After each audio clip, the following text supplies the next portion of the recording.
328 del 2000 è la legge quadro che ha riorganizzato i servizi sociosanitari. Prima avevamo dei fondi specifici per l'infanzia, per la disabilità, oggi attraverso la 328 si è creato un unico fondo.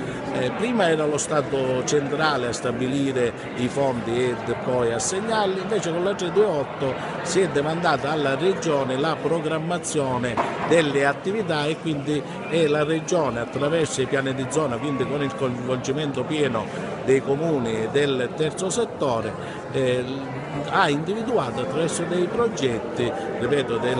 dei piani di zona, ha individuato laddove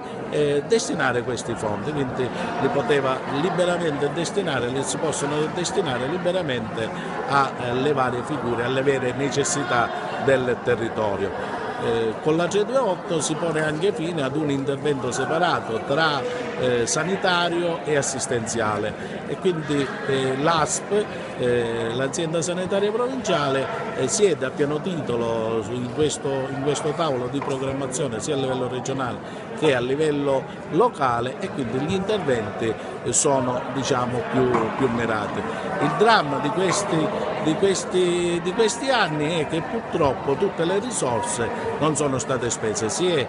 speso in questi, perché abbiamo le triennalità dei piani di zona, si è speso solo il 50% delle risorse assegnate, dimostrando ancora una volta la incapacità dei comuni di mettersi in rete e di programmare servizi per la persona.